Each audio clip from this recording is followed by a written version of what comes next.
빌립보 교회는 사도 바울에게는 참 의미 있고 뜻깊은 또 좋은 관계 속에 있는 교회였습니다.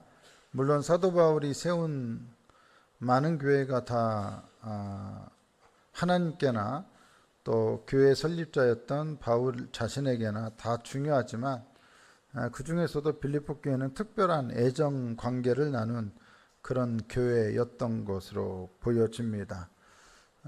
마무리할 때 빌립보서 4장 마무리하면서 사도 바울은 빌립보 교회를 나의 사랑하고 사모하는 자 그리고 기쁨이요 면류관이라고 표현을 합니다.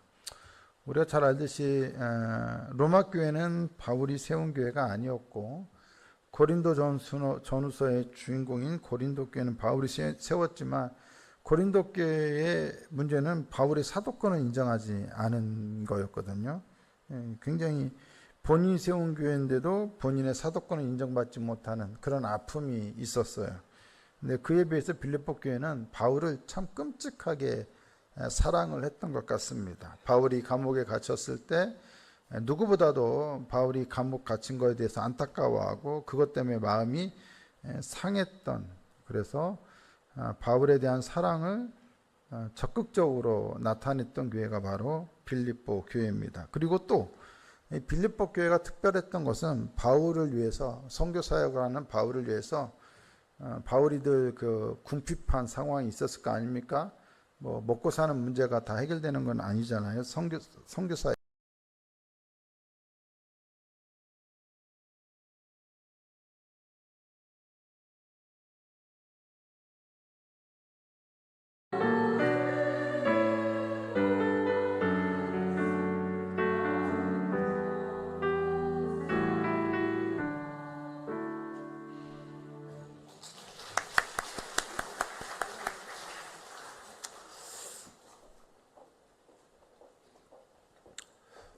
빌립보 교회는 사도 바울에게는 참 의미 있고 뜻깊은 또 좋은 관계 속에 있는 교회였습니다. 물론 사도 바울이 세운 많은 교회가 다 하나님께나 또 교회 설립자였던 바울 자신에게나 다 중요하지만 그 중에서도 빌립보 교회는 특별한 애정 관계를 나눈 그런 교회였던 것으로 보여집니다. 마무리할 때 빌립보서 4장 마무리하면서 사도 바울은 빌립보 교회를 나의 사랑하고 사모하는 자 그리고 기쁨이요 면류관이라고 표현을 합니다. 우리가 잘 알듯이 로마 교회는 바울이 세운 교회가 아니었고 고린도 전후서의 주인공인 고린도 교회는 바울이 세웠지만 고린도 교회의 문제는 바울의 사도권을 인정하지 않은 거였거든요. 굉장히 본인이 세운 교회인데도 본인의 사도권을 인정받지 못하는 그런 아픔이 있었어요. 근데 그에 비해서 빌립보 교회는 바울을 참 끔찍하게 사랑을 했던 것 같습니다. 바울이 감옥에 갇혔을 때 누구보다도 바울이 감옥 갇힌 것에 대해서 안타까워하고 그것 때문에 마음이 상했던, 그래서 바울에 대한 사랑을 적극적으로 나타냈던 교회가 바로 빌립보 교회입니다. 그리고 또 빌립보 교회가 특별했던 것은 바울을 위해서, 선교 사역을 하는 바울을 위해서 바울이 늘 궁핍한 상황이 있었을 거 아닙니까? 먹고 사는 문제가 다 해결되는 건 아니잖아요. 선교사에게. 그때마다 바울이 좀 궁핍할 것 같다라고 생각되어질 때마다 빌립보 교회는 바울에게 후원금을 보냅니다. 사역을 위해서. 그래서 16절에 보면 데살로니가 있을 때에도 너희가 한 번뿐 아니라 두 번이나 나의 쓸 것을 보내었다, 이렇게 나와요. 나의 쓸 것을 몇 번? 한 번도 아니고 두 번이나 보내었다. 그러면서 18절에 보니까 그렇게 전해준 사람이 누구 편에 전해줬냐? 에바브로디도라는 사람 편을 통해서 보내줬어요. 그래서 받아서 내가 풍족하다. 너희들이 이렇게 나를 위해서 보내준 것은 하나님이 받으실 만한 향기로운 제물이요 하나님을 기쁘시게 한 것이라. 너희가 나를 위해서 이렇게 섬겨줬듯이 하나님께서도 19절에 보니까 그 풍성한 대로 너희 모든 쓸 것을 채우시리라. 이렇게 빌립보 교회를 격려하고 축복하고 있습니다. 이렇게 돕고 섬기는 그런 관계였기 때문에 다른 모든 교회가 다 소중하고 중요하지만 빌립보 교회는 바울에게는 더욱더 의미 있고 애정이 가는 교회일 수밖에 없었을 것입니다. 그런데 바울이 이렇게 그들이 사실 섬기는 거고 후원한 거고 또 선교를 위해서 후원한 거긴 하지만 그는 바울에게 그들이 자기의 것들 교회에서 성도들이 바울에게 준 거잖아요. 물론 어떤 바울이 일을 한 거에 대한 대가는 아니에요. 그렇기 때문에 이것은 어떻게 보면 선물일 수 있죠. 바울에게 주는 선물이에요. 근데 바울은 이것을 자기가 받은 것을 선물이라고 생각하지 않아요. 17절에 보니까 뭐라 되어 있냐면 내가 선물을 구함이 아니요 오직 너희에게 유익하도록 풍성한 열매를 구함이라. 바울은 그들에게 기대했던 게 뭐냐? 나를 섬겨주는, 그러니까 그들이 바울에게 주는 선물을 원했던 게 아니라 뭘 원했느냐? 풍성한 열매를 원했어요. 그러니까 바울을 섬겼던 그것이 그들이 바울에게 주는 선물이 아니라 그들에게 맺어진 열매라고 바울은 보는 거죠. 이게 무슨 차이냐? 교회가 바울에게 준 게 선물이면 그 선물의 주체자는 누구예요? 빌립보 교회예요. 근데 만약 이것이 바울에게 빌립보 교회가 주는 선물이 아니라 그들 가운데 맺어진 열매라면 그 열매를 맺게 하신 분은 누구예요? 하나님이죠. 그러니까는 그들 안에 바울을 섬기고자 하는 그 마음이 들고 그리고 그 결과로 그들이 바울을 섬겼다면 그것은 복음을 통하여 그들 안에 신앙이 들어가고 그 신앙을 통하여 하나님께서 그들 가운데서 열매 맺게 하신 결과라는 것이죠. 이 모든 일을 하나님께서 그들 안에서 너희 안에서 착한 일을 시작하신 이가 이렇게 그들 가운데 열매 맺게 하셨다는 거예요. 그러니까 바울을 도왔던 그들의 섬김과 후원은 그들 가운데 역사하시는 하나님의 살아계심의 증거가 되는 거예요. 그리고 그 결과로 하나님이 그들 가운데 역사하시니까 그 결과로 이런 열매가 맺어지게 되었다는 거죠. 이건 관점이 완전히 다른 거죠. 사람이 한 일이 아니라 빌립보 교회 성도들이 한 일이 아니라 그들 안에서 살아 역사하시는 하나님이 그들 가운데서 맺은 열매라는 거예요. 바로 그런 관점에서 보고 있다라는 것이죠. 그리고 교회 안에 풍성해야 할 것은 바로 뭐냐? 이와 같은 열매예요. 우리가 신앙이 있고 우리 믿음을 통해 하나님이 역사하신다면 우리가 뭔가를 대단한 것을 많이 하는 그런 결과를 내는 게 아니라 우리가 누군가를 선물을 많이 주는 그런 결과가 아니라 우리 안에서 풍성한 열매들이 가득해야 한다는 것이죠. 하나님이 하신 일의 결과가 되어야 한다는 것입니다. 앞으로 우리 한누리교회도 빌립보 교회 같은 이런 열매들이 풍성해서 성도 간에 돕고 섬기고 전도하는 일과 선교하는 일과 가난한 이들을 돕는 일에 더욱더 풍성한 열매를 맺는 그런 교회가 될 수 있기를 축복합니다. 여러분 안에 그런 열매가 그런 마음이 들어서 여러분들이 하나님께 드리는 거고 어려운 성도를 돕거나 아니면 선교지의 영혼들을 섬기는 그것을 위한 섬김과 후원을 한다 할지라도 그것이 내가 좋아서 하는 그들을 향한 나의 선물이 아니라 내 속에서 역사하시는 하나님이 맺으신 열매라고 고백할 수 있는 여러분들의 믿음이 되었으면 좋겠습니다. 그런 믿음으로 여러분들이 성장하기를 축복합니다. 아멘이십니까? 그러면 어떻게 해서 이런 열매를 거뒀느냐? 그 중에 이제 하나님께서 행하신 일이지만 그 중에서도 이 바울이 하는 모든 일에 이 빌립보 교회가 적극적으로 언제나 함께 참여했다는 거예요. 14절에도 보면 너희가 내 괴로움에 함께 참여했다 이렇게 표현을 해요. 그러니까 그들의 후원을 바울은 뭐로 보냐? 바울이 바울이 겪는 모든 것에 이 교회가 참여한 것으로 봐요. 그리고 빌립보서 1장 5절에도 빌립보 교회에게 뭐라고 말하냐? 너희가 첫날부터 이제까지 복음을 위한 일에 참여하고 있다 이렇게 표현을 하고 빌립보서 1장 7절에도 뭐라고 표현하고 있느냐? 너희가 나와 함께 은혜에 참여하고 있다 이렇게 표현을 하고 빌립보서 3장 10절에도 너희가 고난에 참여함을 알고자 한다, 이런 표현을 써요.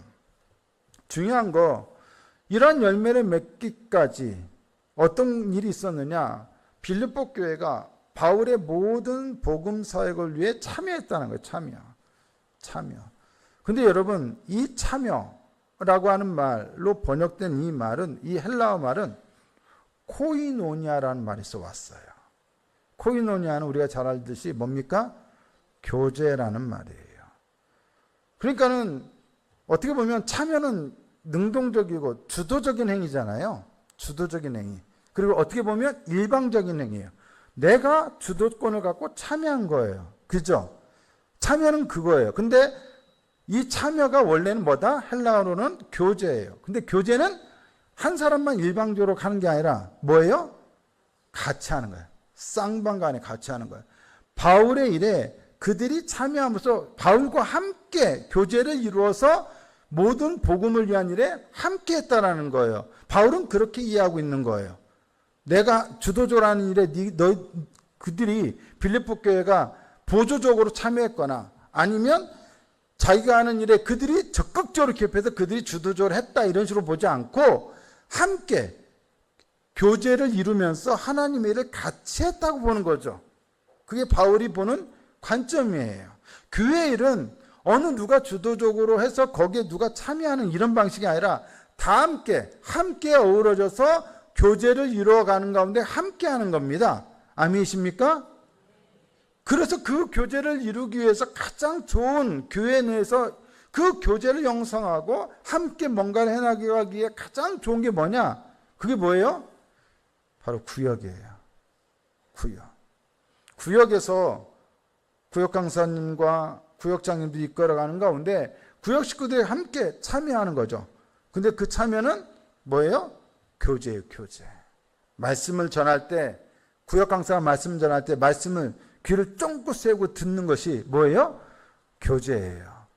목사가 설교할 때 여러분, 목사가 일방적으로 선포하고 일방적으로 말하는 것으로 생각하기 쉽지만 아닙니다. 설교는 반드시 뭐냐? 영적인 교제입니다. 목사가 말할 때 귀로만 듣는 게 아니라 마음으로 듣고 아멘, 혹은 고개를 끄덕이는 거, 아니면 얼굴에 미소를 짓는 거, 도대체 저 인간이 무슨 말을 하는지 못 알아듣겠어, 이런 표정을 지으면 아무것도 안 돼요. 근데 아무리 어려운 얘기라도 뭔가 은혜로운 것 같아 그냥 고개 끄덕여주고 웃어주면 목사는 신나서 설교를 하겠죠. 교제하는 거예요. 교제. 반응이 교제예요. 설교할 때는. 아멘? 마찬가지 교회에서 모든 일이 다 교제하는 거예요. 교제하면서 하는 거예요. 구역에서도 마찬가지예요. 구역장 혼자 합니까? 구역 강사 혼자 합니까? 구역 식구들이 같이 그 일에 같이 있음으로써 교제를 하는 것이고, 그 교제를 통하여 그 안에 어떤 일이 일어나요?